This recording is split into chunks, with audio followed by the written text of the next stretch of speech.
स्वागत है आप सभी लोगों का मेरे चैनल साइंस टू टेक्नोलॉजी में। मैं अनुपम विपुल आप सभी लोगों का स्वागत करता हूं आज के शो रॉकेट मंडे में। If you want to watch this video in English please click the description and go to my English only channel. तो आज हम लोग बात करेंगे नेविगेशन विथ इंडियन कॉन्स्टलेशन यानी कि नाविक का अपडेट 2025 मिड अपडेट समझ लीजिए। तो आइए इसे समझते हैं हो क्या रहा है। तो सबसे पहले समझिए कि हमारे पास दो नौटंकी फ्रेंड हैं, अगल-बगल में पड़ोसी हैं, जिसमें एक का नाम है पाकिस्तान, दूसरे का नाम है चाइना। तो इसका मतलब क्या है? इसका मतलब है कि बॉर्डर कॉन्फ्लिक्ट और वॉर हमारे लिए फ्रीक्वेंट है, मतलब हर कुछ साल में होते ही रहता है, आए दिन का बात है, मतलब कोई बड़ी बात नहीं है, न्यूज़ भी नहीं आता है इसका, इट्स लाइक ब्रो होते रहता है, चलता रहता है। अब रहा बात कि हमारे एक बहुत अच्छे फ्रेंड हैं, जिसे हम लोग कहते हैं अमेरिका, उन्होंने बहुत अच्छे से हमें थप्पड़ मारा, जिसे हम लोग कहते हैं बिच स्लैप। ये बिच स्लैप हुआ था आपका समझ लिए कारगिल में 1999 में, जहाँ पे हम इंडिया को सीधे-सीधे जीपीएस डिनाई कर दिया गया कि नहीं जी हम नहीं देंगे। तो ये अच्छा-सा एक बहुत अच्छे मित्र की तरह हमें बिच स्लैप किया गया। इससे हमें समझ में आया कि भैया मिलिट्री सिस्टम्स बाहर से नहीं खरीदा जाता है। तब इसके बाद इंडियन गवर्नमेंट को तुरंत हो गया कि भैया प्लान बनाया जाए।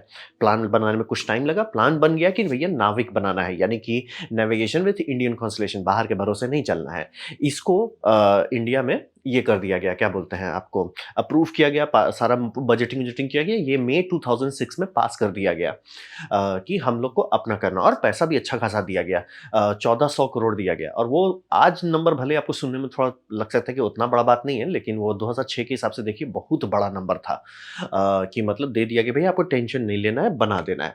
मतलब समझ लीजिए कारगिल वॉर के टाइम में मिला, बुश जी उस थे उस टाइम में, हमें वो अच्छा से थप्पड़ मारे, देखो ऐसे तुम लोग आगे नहीं बढ़ोगे, थप्पड़ मारेंगे तो ही आगे बढ़ोगे। हम लोग आगे बढ़ गए। तो समझना बहुत ज़रूरी है कि यहाँ पे हमारा ओरिजिनल आइडिया ये था कि हम लोग पहले रीजनल बनाएँगे। जीपीएस ग्लोबल है, यानी कि पूरे पृथ्वी पे कहीं पे भी काम करता है। ग्लोनास जो कि रशियन है, वो भी पूरे पृथ्वी पे काम करता है। गैलीलियो यूरोपियन है, वो भी पूरे पृथ्वी पे काम करता है। और जो चाइनीज़ सिस्टम है, बाइंडू ऐसे करके कुछ नाम है, वो भी ग्लोबल है। हमारा ग्लोबल बनाने का डायरेक्ट प्लान नहीं था कि मतलब स्टार्ट करो ग्लोबल से, नहीं। हमारा प्लान था कि पहले इंडिया को सँभालो, फिर इस सिस्टम को एक्सपैंड कर दो ग्लोबल को। तो ये मैं एकदम क्लियर कर दूँ, नाविक अगर टाइम पे चल रहा होता तो अभी वो ग्लोबल पे होता।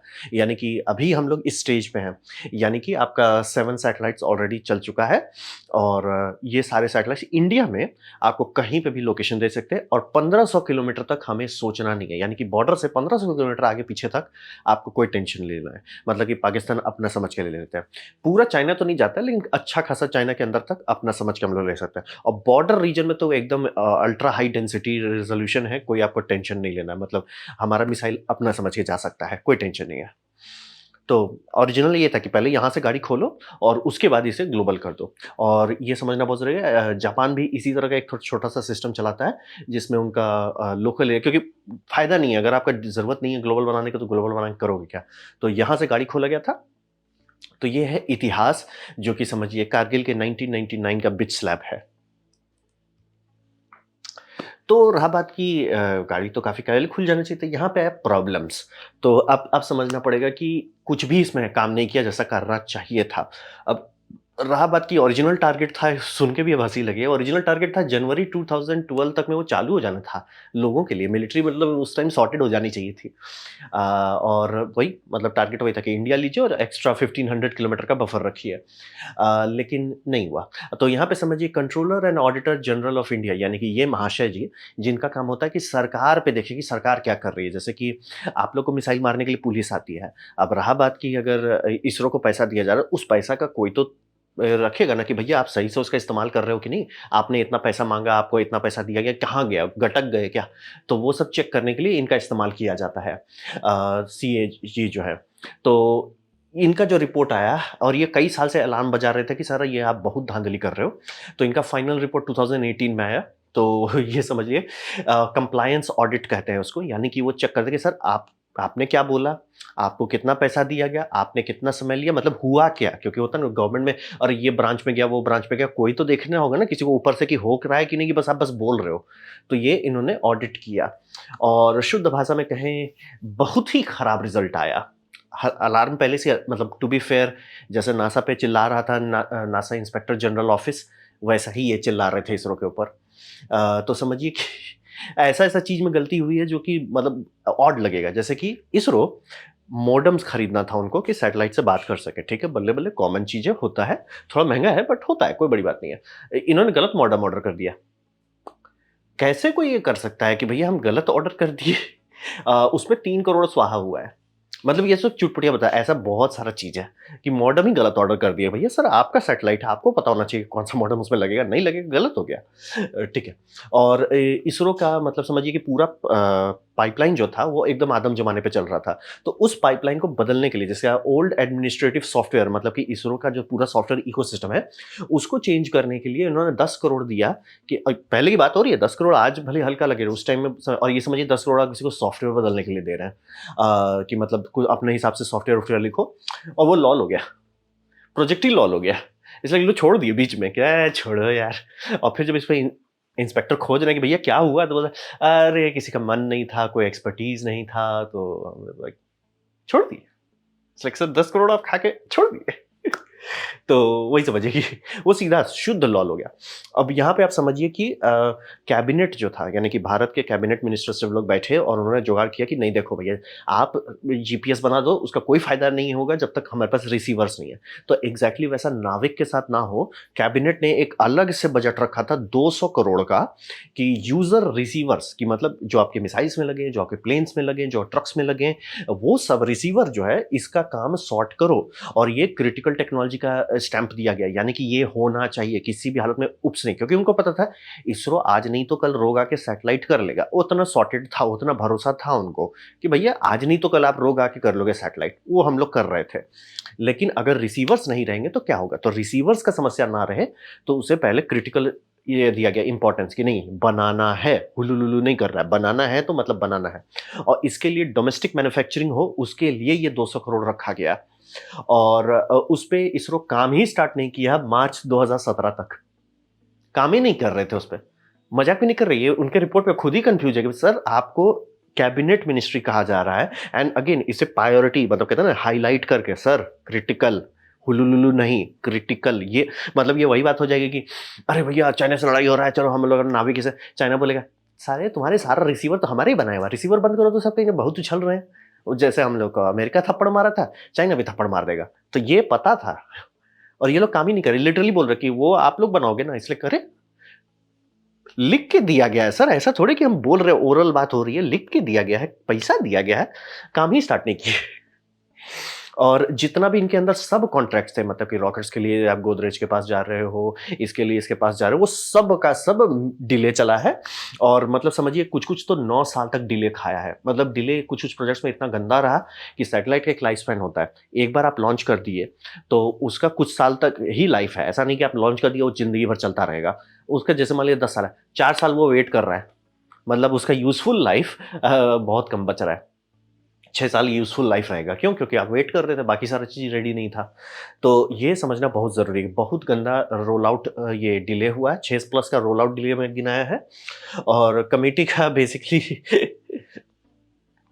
जो इस चीज़ों को मैनेज करने की कमिटी बनानी होती है, मतलब कि इसरो को अगर इतना बड़ा प्रोजेक्ट दिया जाएगा तो उसे बोला जाएगा कि भैया एक कमिटी बनाइए जो इसी प्रोजेक्ट का पूरा करता धरता उठाए, उनका मतलब ऊपर से देखे कि कहाँ हो रहा है, कि कैसे हो रहा है। क्योंकि होता है ना कि अरे पुणे वाले ब्रांच इस पे काम कर रहे हैं, अरे बैंगलोर वाला ब्रांच इस पे काम कर रहा है, दिल्ली वाले लोग इस पे कर रहे हैं।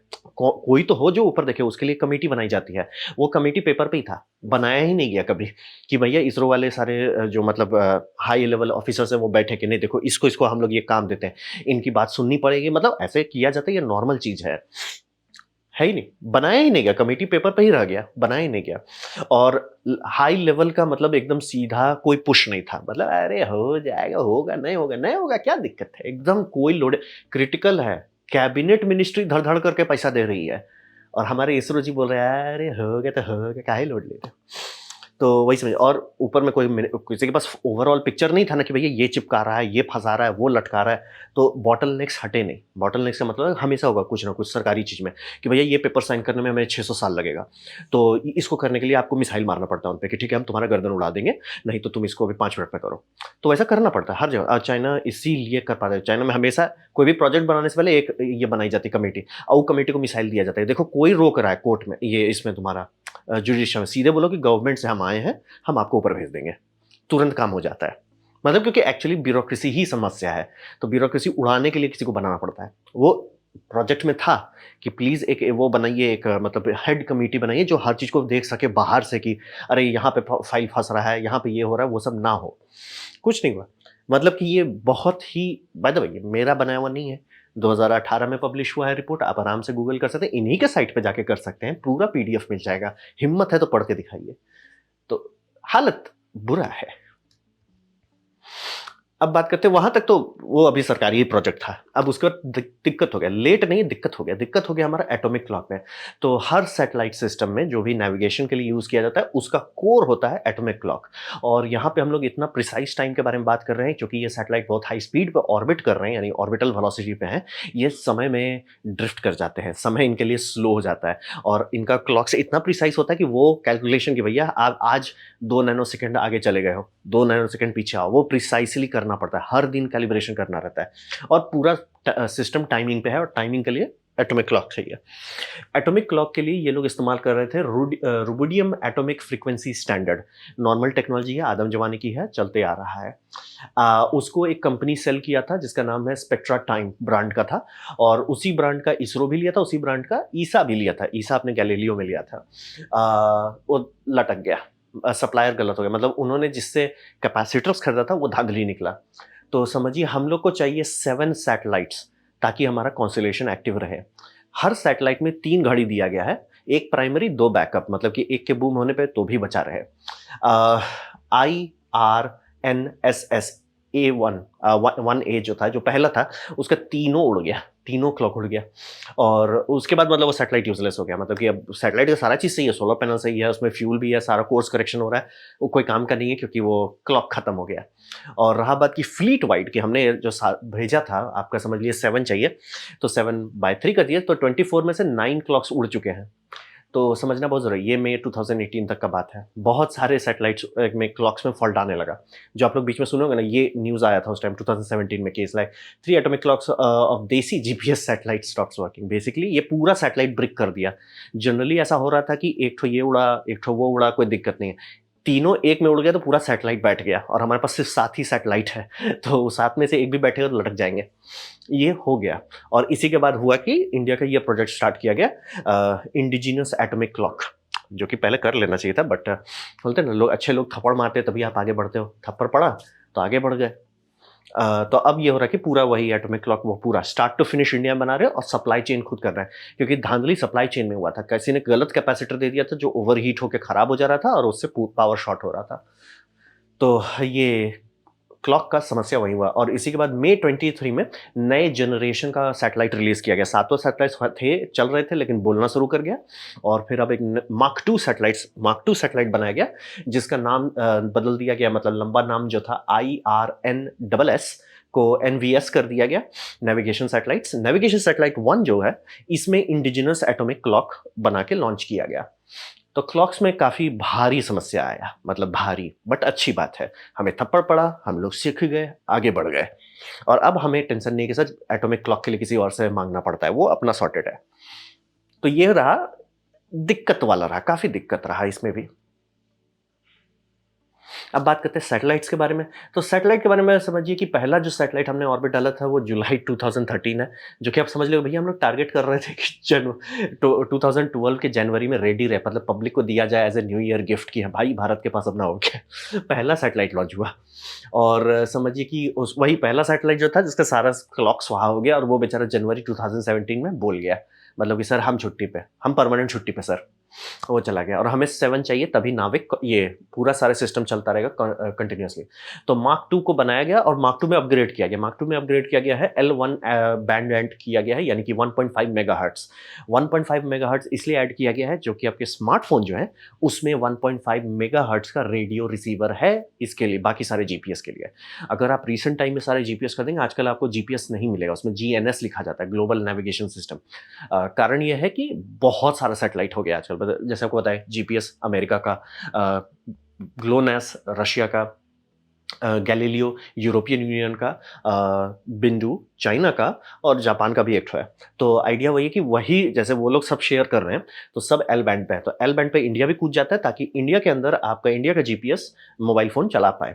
ये दे दिया गया है कि इस साल के अंत होते-होते तक यानी कि 2026 के होपफुली जनवरी में जितने भी क्वालकॉम हो और आईफ़ोन ऑलरेडी करने लगा है कि वो रिसीवर दे दे रहा है। अब रहा बात कि सारे सैटेलाइट अभी पहुँचे नहीं हैं। मतलब वो बोल रहे हैं कि आप रेडी रहो, हमारा सैटेलाइट जब पहुँच जाएगा तो चालू हो जाएगा। वैसे मैं एकदम क्लियर करता हूँ, आपको कभी फ़र्क नहीं पड़ेगा कि ये है कि नहीं है, जब तक कोई आप डेडिकेटेड इक्विपमेंट नहीं लेते हो तो। तो ये समझना बहुत ज़रूरी है, ये डाला गया है कि अपग्रेड मार्क 2 में यही कर रहे हैं कि पहला घड़ी सारा इंडिया का बनाया हुआ है और उसमें एक एक्स्ट्रा बैंड ऐड कर रहे हैं जिसका फ़ायदा होगा कि हम लोग के स्मार्टफ़ोन में ये पॉसिबल हो जाएगा।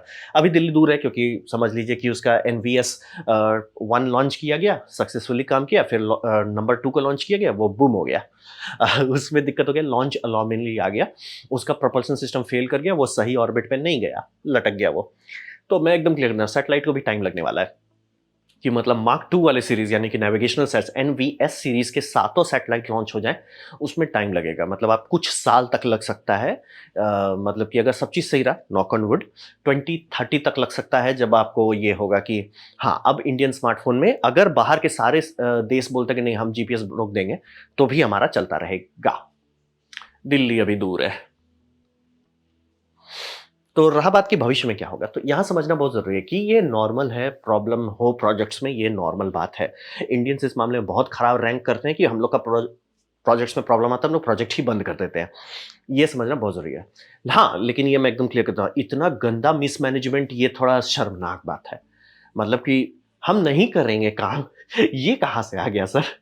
कि नहीं, नहीं जी, हमको लगा आपको ये कर लोगे। सर, ये कहाँ से हो गया? वो मेरे को सबसे कॉमेडिक लगा कि सर आपको बताया जा रहा है वो क्रिटिकल है, हर कोई चिल्ला रहा है। कैबिनेट मिनिस्टर समझदार हो गए हैं कि भैया ये ज़रूरी है, दूसरे के भरोसे नहीं रह सकते हैं। और आप कह रहे हो कि नहीं जी हम नहीं बनाएँगे ना, हम नहीं बनाएँगे। इट्स लाइक सर ये कहाँ से आ गया? तो ये मैं एकदम क्लियर कर देना चाहता हूँ कि इतना गंदा मिसमैनेजमेंट इतना पे तो पाकिस्तानी बोलेंगे सर, सर, सर इस एका से तो बढ़िया हम कर लेते हैं। वो बहुत खराब, लेकिन हाँ, मैं एकदम प्रोजेक्ट्स में प्रॉब्लम होना क्योंकि बोला जैसे कि अगर आप कहोगे कि वो इंडिया एटॉमिक क्लॉक को नहीं सही से फ़िल्टर किया, सर वही यूरोपियन में था इसीलिए हम लोग लिए थे। मतलब उन्होंने किया वो हम लोग कर लिए थे तो हम लोग उसी में लटके। तो ठीक है। लेकिन हाँ, इंडिया को यहाँ पे परसिस्ट करना है और परसिस्टेंस हमारी सबसे कमज़ोर है। जैसे कि इंडियन रेलवे, हम लोकोमोटिव बनाएँगे, थोड़ा-सा गड़बड़ हो गया, बंद कर दो। हम प्लेन बनाएँगे, थोड़ा-सा गड़बड़ा बंद कर दो। हर चीज़ में सूत उठ के वही आता है कि थोड़ा-सा भी प्रॉब्लम होता है बंद कर देते हैं। अब रहा बात, थैंकफुली हमारा अमेरिका बहुत अच्छा फ्रेंड था, बहुत पहले ही थप्पड़ मार दिया था, तो हम लोग समझ गए कि वहाँ पे अब बंद नहीं कर सकते। चाहे कुछ भी हो, डबल पैसा लगे, ट्रिपल पैसा लगे, लगेगा, लगेगा लेकिन बना के ही छोड़ेंगे। तो वो अच्छा रहा है।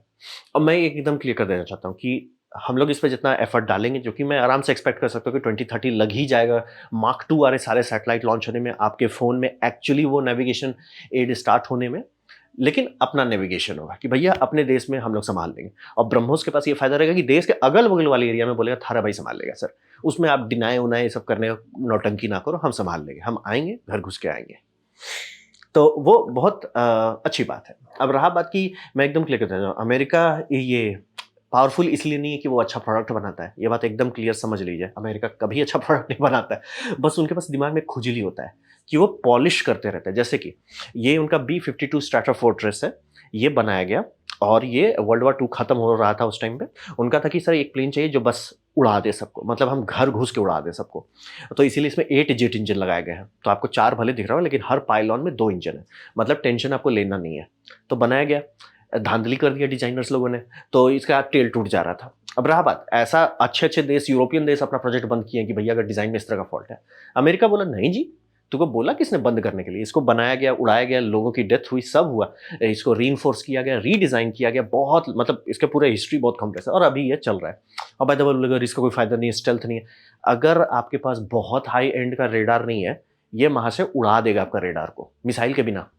क्योंकि इसमें 8 जनरेटर है ना, और इसका मतलब आप लोग सुनते हो रेडार का मतलब स्टेल्थ। स्टेल्थ का एक दूसरा ऑप्शन होता है जिसे कहते हैं जैमिंग।